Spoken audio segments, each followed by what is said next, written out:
So it seems like today is going to be a bit of a Samsung repair day. This is the second Samsung laptop, just with a slightly different color that we've had come in over the last few days. This one over here, the power connector is damaged, so we're going to look at replacing that. And then also when you power this one on, the customer's reporting that the screen is blinking. So far everything looks fine. We say start Windows normally, and there we go. That's where we have the blinking. You probably don't see it too well on here, but it is flashing horrendously. It's almost like the PWM control of the LED backlighting is increasing and decreasing very rapidly. But I think the best thing we need to do is maybe check this electronically and see if it has something to do with the control. But a few things we can start with is actually by manually trying to adjust this, and we're not having any luck there. So there's definitely no luck there, and it's almost impossible to actually, well, it is impossible to use this machine like this unless you don't mind getting completely drunk trying to read a screen. So what I'm doing is I'm just shutting it down, and I did notice that it was only when it switched over to Windows. So what I'm going to do now is just try and get into the CMOS and see if this is happening with a CMOS or whether it's a driver software issue with the actual computer. So normally these machines, I think, is F2 for CMOS setup. So let's just wait for this to reboot.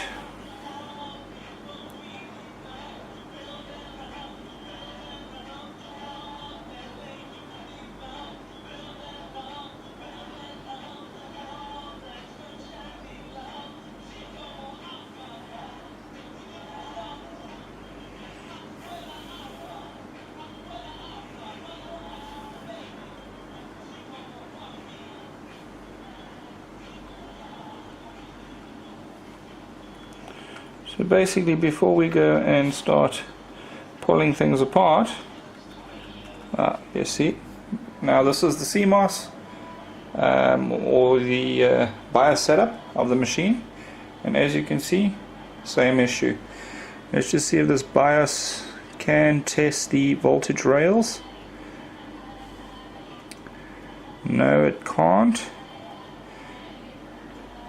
So the next thing we need to do is to make sure that it's not a graphics issue with the graphics card or something like that, is we're going to power on our test monitor. I'll show you guys that now.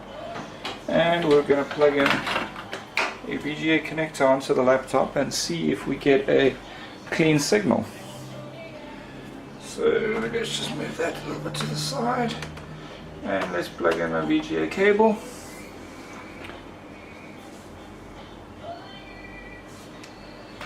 And if we look there, that screen's still blinking, but if we head on up to the test monitor over here, we have a stable picture.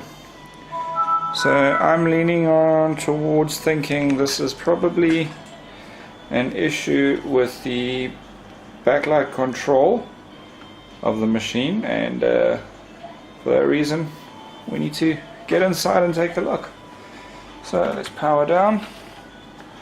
Get rid of that test cable, as we now know it's everything on this side is fine, and see what we can find. First thing is first, wait for the machine to shut down, then we'll flip it over and start getting inside there. Screws to get inside these machines. You start off, I've already taken the liberty of removing them. You start off with this one over here, which allows you to slide the cover forward and get inside your RAM and hard drive slots. From there you undo the rest of them, pop the battery before we do any major work on the machine, get it right out of the way. This over here is your hard drive. Like I say, everything's booting up fine there, the RAM seems to be fine. I've undone all the screws holding the casing together. So what I'm going to do is just remove this cover and a quick first look and see what issues we find over here. So let's get the right tool for the job. normally a spudger. This is a rubber coated spudger that I'm going to use to crack the case. You just need to do this very carefully so as not to damage the plastics on the case. You can start off with your fingernails, find a bit of a gap somewhere and get it started.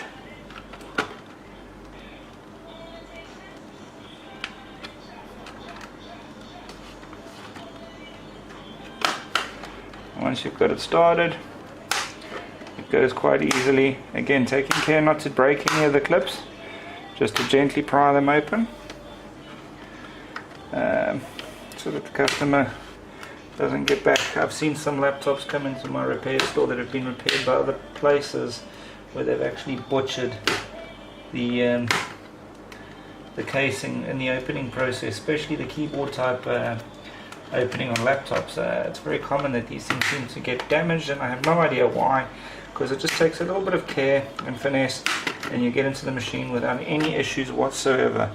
Right, so we've got this side here lifted up. Now we've got to work our way around the other side, like so. Taking care again not to go too deep into the machine, because that too can damage various bits and pieces. So the camera's a little bit in the way now, so I'm just going to move it out of the way and I'll be back in a sec. And so we got the case loose, so once that's done we can lift this away. Just be careful over here, there is a ribbon cable for the hard drive. You can either unplug it from the hard drive. I'm just going to unplug it from the board, because the hard drive does stay attached to the casing over here. We can put that aside, and there we go. We've got the main board exposed, and here is our VGA connector. So this is where we need to concentrate our effort to see if we can find what's actually going wrong here.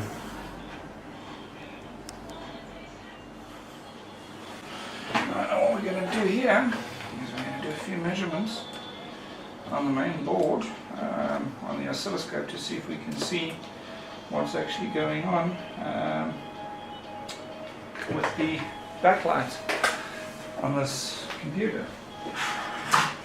We need the battery for this, as the customer has not supplied me with a charger. And we need some way to prop this battery up. That should do it. Right, now first things first, we need to find our ground connector. Now there should be quite a few grounds within the circuit over here, or within a laptop computer, that you can actually make use of. I'm just going to test a few to see how good a ground they actually are, and then decide which one to make use of from there. If we go to the negative, nothing there.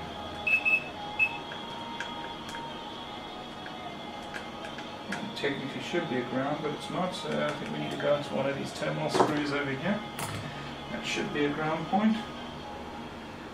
Alternatively over here, but we need to try and get it close to this connector.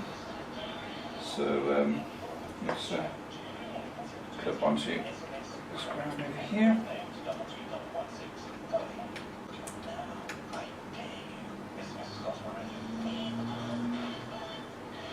Not working too well. It's always fun trying to find a decent ground in these circuits, but for all intents and purposes we could technically just hold it in place, and then power on the laptop. Right, we've got power.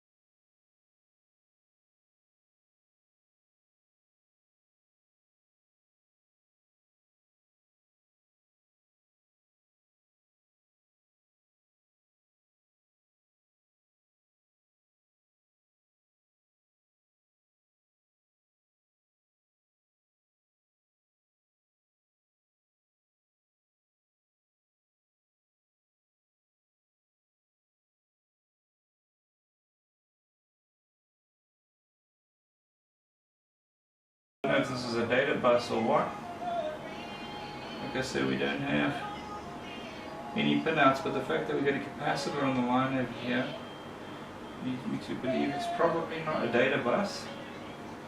But let's have a continue look.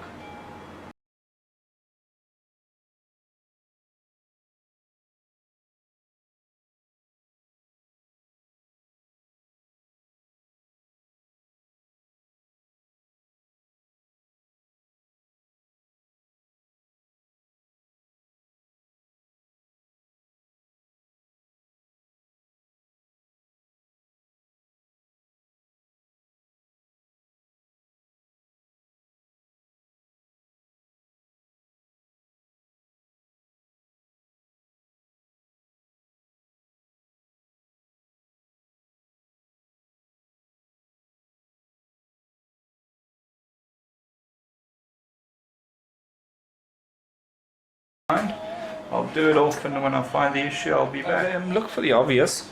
I'm not finding anything obvious on this board over here, so the next step is just to check the power rails of the computer. Just the obvious power points, just to see if there's anything untoward happening anywhere. This over here is the power connector that we need to change out. Now, you won't get anything on there obviously because we've got no power set up for this. So let's grab our ground point again and let's check some of our power test points and see what's actually happening over here. Now we've got our battery over here, which I think should all be smooth and clean, no problems there. That should all be fine. So what we need to do now is try and trace through and see where the power issue is within the circuit. Like if I have a look over here, we've got some capacitors with something happening on them.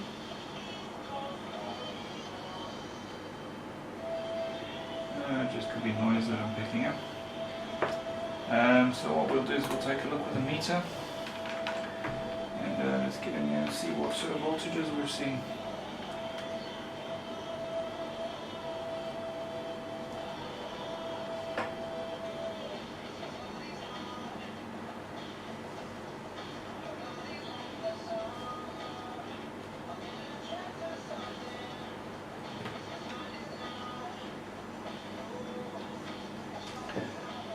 Let's just check the continuity between this terminal and this earth point.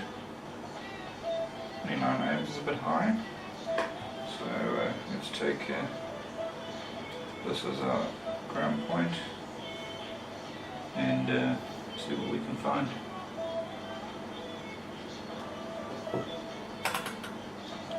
The voltage rails. Then we're going to test various voltage rails and see what the story is. Obviously now this laptop is turned off because of switching. So what we need to do now is get it turned back on. It shouldn't be a difficult task. As long as this isn't one of those that switches itself off all the time.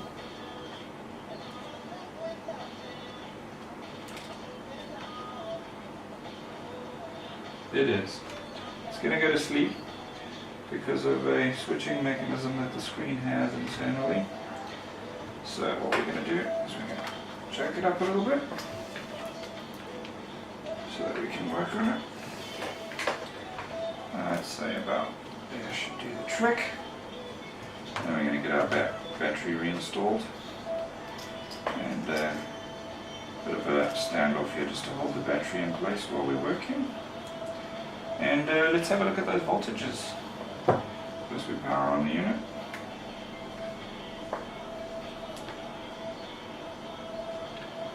Come on, you should be going by now. Alright, we've got energy now coming in on the fan. So, what's it, a 3.3 volt fan. There's our, well, we've got 3.3 volts sitting on it at the moment, but it's actually a 5 volt fan. So it's obviously an iOS not running full ball. And what we're going to do is we're going to take a look at various voltage points on the board and make sure we've got no unsteady voltages. So let's have a look at them with the oscilloscope and just look for anything that looks dodgy basically. So let's give us a few more volts per division.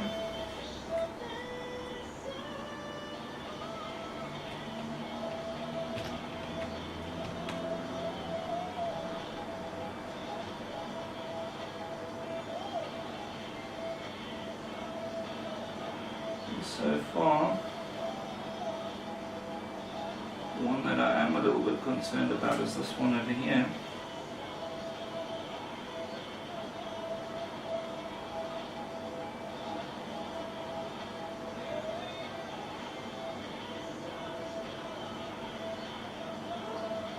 And over there. If we look at that, it looks like our LED backlight voltage is dropping off every so many microseconds or milliseconds. That could account for the increase and decrease, but what's actually causing that? Therein lies the question. Every now and again it seems to be really bad. But now I need to check if this is actually a data signal or if something else is going on over here. But that definitely doesn't look right.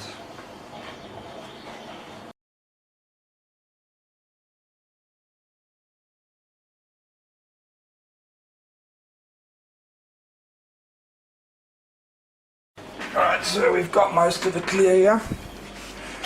All I need to do is clean up one more hole and we're good to go for the new connector. And we just want to heat this up a little bit. I tend to prefer, like I say, adding a bit of wetting solder to the equation, get it nice and warm, and then bring in the solder wick, get it nice and hot there in that hole. Now bearing in mind I could use my desoldering station, but I'm just using the basic tools to show you guys that it can be done with just about anything. Just my little tip for the day: when you're done with your solder wick cut off, oh by the way, this is all solder that's come out of these little holes over here that I've been cleaning up, and there we go. I think we're just a bit of a cleanup and we're ready for a new connector to be soldered on. Happy days. Alright, so something else we're going to try here. I've removed the connector on the board, so we're going to order a new connector. I've got my power supply set to 19.1 volts, and what I'm going to do is I'm going to power up on the board over here. So we're applying 19 volts DC to the input jack, well, to the board where the input jack would go. Then we're going to power up the laptop, basically off the power supply, and we're going to check if the backlights are still flickering. And no, it isn't. So what I've managed to ascertain here, let me just see if I can show you guys this. I don't know if you can see that, but the screen is pretty solid on. There's no backlight flicker or anything. So what I've managed to find out is the backlight is flickering, but only on battery power. When we're working on DC power, the backlight is fine. So that's something we need to dig into a little bit further and see what that's all about. Listen, I don't recommend, if you're inexperienced, sticking DC power in somewhere willy-nilly on the computers, but if you know what you're doing, it's a good way of diagnosing issues. I mean, this is the reason why us technicians actually use bench power supplies, is purely for this sort of thing, not just for experimentation and the likes. Okay, so in concluding this video for now, the Samsung laptop, as we know, the charge port connector is completely damaged, irreparable. So what we've done is we've ordered a new one. Once that arrives, we will do another video of us reinstalling the charge port connector. On the other side of the board, we've also replaced some capacitors over here, and obviously we've discovered that when we've powered this unit from DC power, the display is stable. However, when it's powering from the battery only, then it's flickering. So let's get the connector installed once a new one arrives, and then we will make a part 2 of this video once the parts arrive, and we can go through tracing the issue of the flashing backlight. It's not the actual LCD that's flashing, it's actually the backlight. Thanks for watching, guys, and I hope you enjoyed.